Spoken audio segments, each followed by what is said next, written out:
د منځګړي په توګه د پاکستان هڅې ایران ته د امریکا پیغام د شهباز شریف له ایکس پاڼې خپور شوی. وروسته له هغه چې د پاکستان د لومړي وزیر لخوا له ایران او امریکا د 2 اونیو لپاره د اوربند غوښتنه وشوه، په همدې اړه د ټویټ متن د ټولنیزو رسنیو سرټکی ګرځېدلی دی. په دې اړه د شهباز شریف په ایکس له لیکل شوي متن څخه ښکاري چې یاد متن له بل ځای څخه لومړی میسج او بیا شهباز شریف له خپلې ایکس پاڼې خپور کړی.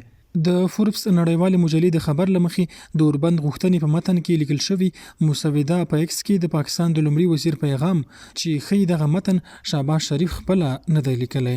دغه راز د ډراپ سایټ خبروي پاڼې د بنسټ ایښودونکي ران ګریم لخوا هم ویل شوي دي چې دا پیغام په ډیر احتمال سره د شهباز شریف لخوا نه دی لیکل شوی.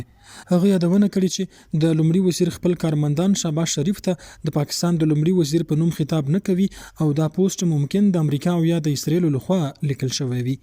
د ټولنیزو رسنیو ګڼو کارونکو اوس دا پوښتنې کړي چې آیا شهباز شریف د اوربند دا غوښتنه د خپل دولت په استازیتوب کړي که د امریکا په غوښتنه.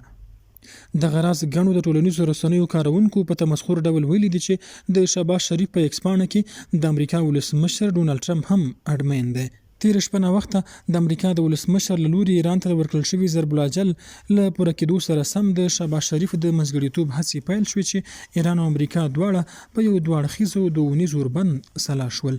د شهباز شریف د هڅې وروسته له هغه د پاکستان لوري نه ګڼل کېږي چې په اړه لیکل شوی متن لومړی بل ځای لیکل شوی او بیا د شهباز شریف له ایکس پاڼې خپور شوی ښکاري. د چارو شنونکي وایي پاکستان په نړیواله کچه په هغه سټیج کې نه دی چې د امریکا او د ایران ترمنځ دی په جګړه کې د منځګړي رول ولوبوي.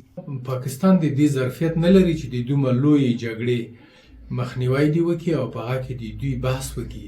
پاکستان هغه نړیوال موقف چې پخوا به درلودو هغه ستراتیژیک موقف اوس نه لري.